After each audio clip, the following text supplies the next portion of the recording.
Ini adalah pembahasan gue mengenai laptop gaming dari Colorful yang kesekian kalinya.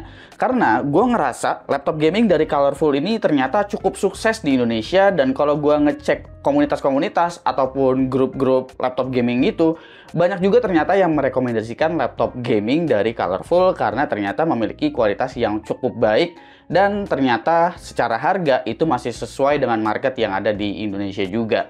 Kali ini gue kedatangan update dari laptop gamingnya Colorful yang udah menggunakan RTX 50 series.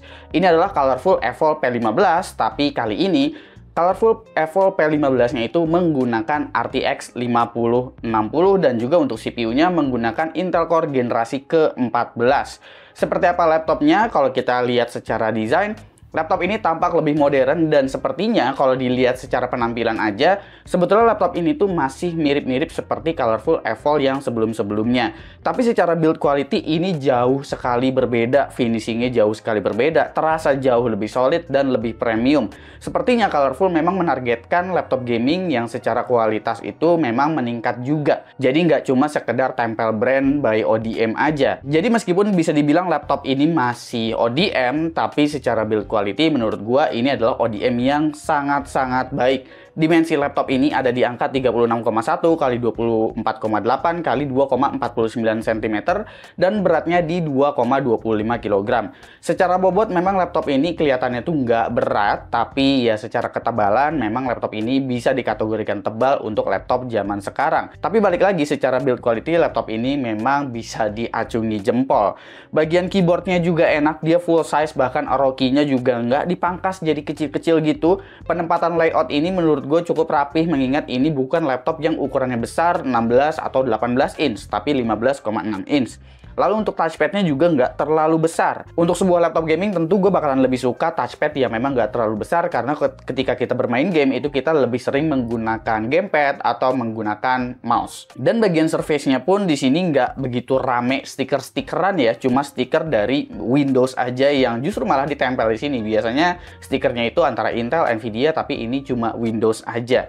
Nah, bagian I/O-nya di sini ternyata I/O-nya juga udah cukup lengkap, walaupun memang belum ada Thunderbolt sih. Dan card reader juga masih absen di laptop ini. Dan untuk seluruh USB-nya itu udah USB 3.2 Gen 2. Layarnya di sini juga cukup menarik ya, karena di sini Colorful justru menawarkan layar yang resolusinya ternyata cukup tinggi meskipun ini menggunakan GPU RTX 5060. Karena di sini layar yang ditawarkan itu menggunakan resolusi 2560 x 1440. Nggak cuma resolusi yang tinggi, tapi ini udah menggunakan panel IPS dengan color gamut 100% sRGB dan memiliki refresh rate di 165 Hz.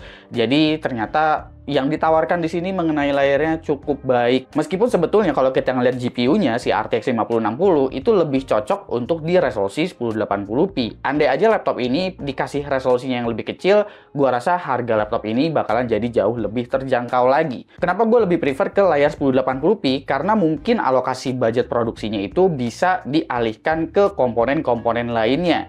Karena untuk spesifikasi lengkap dari laptop ini, dia tuh sebetulnya secara CPU dan GPU udah oke lah. Dia menggunakan Core i7 14650HX yang mana ini udah punya 16 core ya. Lalu ada RTX 5060 laptop GPU, tapi untuk memorinya masih di 16GB dan NVMe Gen 4 SSD-nya masih di 512GB. Selebihnya udah ada HD webcam, Wi-Fi-nya udah Wi-Fi 6E dan include Windows 11. Tapi nggak ada Office Home Student di laptop ini, melainkan pre-installnya itu ialah WPS Office yang mana memang kalian juga bisa download sendiri secara gratis mungkin WPS Office itu. Opsi upgrade sih cukup luas ya, karena slot M.2 itu tersedia 2, lalu untuk memorinya juga full menggunakan SODIMM DDR5, totalnya itu 2 slot.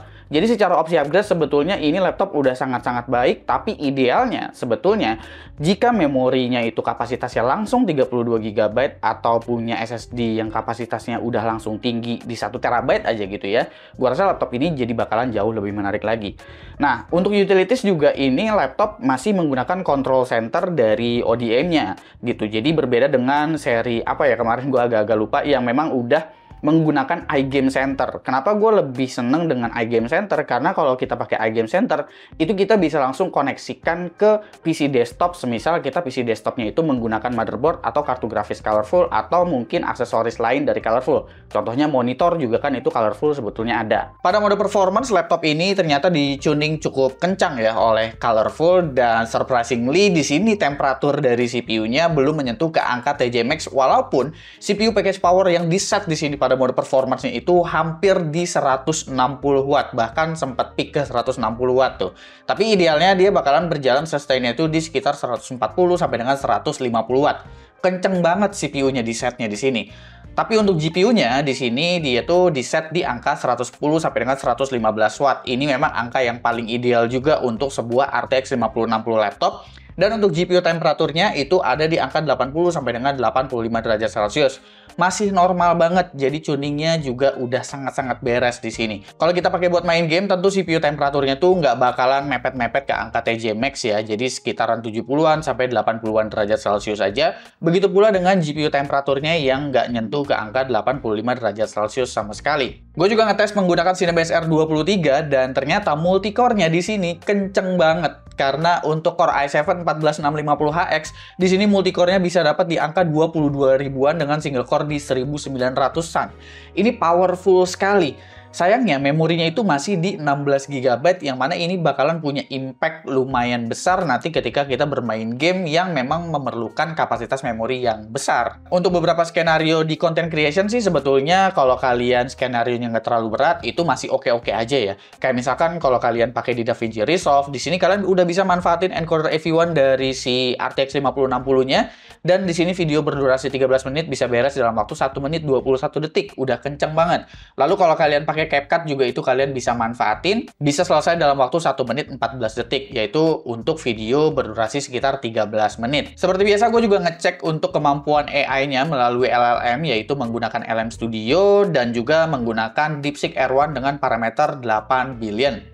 Di sini gue bisa mendapatkan angka di sekitar 50-an token per second ya. Untuk sebuah RTX 5060 tentu ini udah angka yang cukup baik di kelasnya, mengingat VRAM dari RTX 5060 juga terbilang mepet di 8 GB. Kalau gue cek kemampuan sintetik dari GPU-nya seperti di 3D Mark V Strike, graphics core-nya juga cukup tinggi di 32 ribuan. Dan untuk 3D Mark Time Spy-nya itu gue bisa mendapatkan graphics core di sekitar 12 ribuan. Jadi harusnya ini kalau mainnya di resolusi 1080p udah pasti bakalan enak banget. Pengujian game juga tentunya bakalan gua set di resolusi 1080p semuanya, karena menurut gua RTX 5060 memang idealnya ya bermain di resolusi seperti itu. Karena ini menggunakan RTX 50 series, jadi beberapa game yang punya multi frame generation juga udah gua aktifin gitu ya. Jadi kalau kita bisa manfaatin si multi frame generationnya, paling enggak kita bisa mengejar refresh rate dari monitornya yang udah memang punya refresh rate cukup tinggi. Sejauh ini sih kalau kalian pakai settingnya itu full rata kanan semua dengan DLSS 4, kalau kalian pakai multi frame generation, kalian masih bisa mendapatkan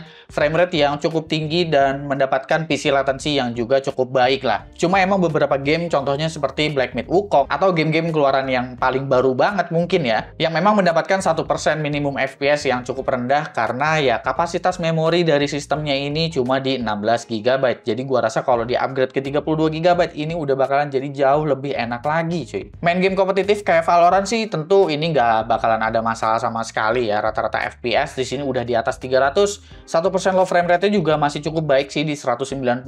Tapi kalau kalian udah pakai kapasitas memori yang lebih tinggi dengan dual channel, gua rasa bakalan jadi jauh lebih enak lagi pastinya. Lalu yang terakhir ialah kemampuan SSD-nya. Di sini OEM-nya itu dari YMTC dengan kode seri PC41Q. Gue ini nggak tahu ya OEM dari mana, tapi yang pasti kecepatan bacanya itu di sekitar 5,7 GB per second dan kecepatan tulisnya di sekitar 4,5 GB per second. Menariknya, SSD ini punya kecepatan random 4K yang ternyata cukup baik. Baik itu Ki32T1 ataupun Ki1T1-nya. Kecepatannya udah cukup tinggi, bahkan Ki1T1-nya itu tembus ke 250 MB per second untuk kecepatan tulis. Oke, kita masuk di bagian harga dan juga kesimpulan untuk Colorful Evo P15 seri yang menggunakan RTX 5060 ini. Kalau gue cek di marketplace, harga resminya itu ada di kisaran 20 sampai dengan 21 juta rupiah. Ini garansi resminya 2 tahun, dan kalau masih bingung laptop Colorful itu layanan after sales-nya kemana, untuk layanan after sales seperti klaim garansi atau service, ini tersebar di 6 kota di Indonesia ya. Jadi buat yang tinggal di area ini harusnya udah nggak bingung lagi. Bisa cek aja nih ada di sini atau ke Instagramnya Colorful Indonesia. Ya dengan harga segini memang tentu seperti yang gue bilang tadi, idealnya laptop ini harusnya diberikan memori dengan kapasitas 32 GB langsung dan juga kapasitas SSD yang lebih besar di 1 TB. Karena dengan budget 20 juta rupiah rata-rata biasanya untuk kapasitas memori dan SSD udah ada di level itu. Tapi enggak dengan laptop ini. Walaupun laptop ini menawarkan build quality yang sangat-sangat baik, bahkan layar yang kualitasnya baik juga, beresolusi tinggi, dan punya performance CPU ataupun GPU yang ternyata nggak malu-maluin Colorful di sini untuk mengeluarkan performance dari laptop gaming mereka. Menurut gua, kedepannya, jika dirasa Colorful punya konfigurasi spesifikasi yang memang menggunakan GPU yang nggak high-end banget kayak 5060, gua rasa pertimbangkan lagi soal resolusi layarnya, mungkin bisa dikasih 1080p sehingga alokasinya itu bisa dialihkan ke memori 32 GB dan juga SSD yang lebih besar. Karena dengan adanya memori yang lebih besar dan juga SSD yang juga kapasitasnya besar, gua rasa laptop ini bakalan jadi sangat-sangat menarik sih untuk diminati sama orang. Terlebih lagi Colorful dan juga iGame itu reputasinya juga nggak cuma baik di bagian laptop, tapi namanya juga udah cukup terkenal di baik itu di motherboard ataupun di kartu grafisnya bahkan yang memang udah cukup terkenal untuk memberikan konfigurasi performance yang memang baik di kelasnya. Menurut kalian gimana? Komen di bawah dan kasih pendapat kalian masing-masing. Jangan lupa subscribe Gosuki dan seperti biasa, sampai jumpa di lain kesempatan.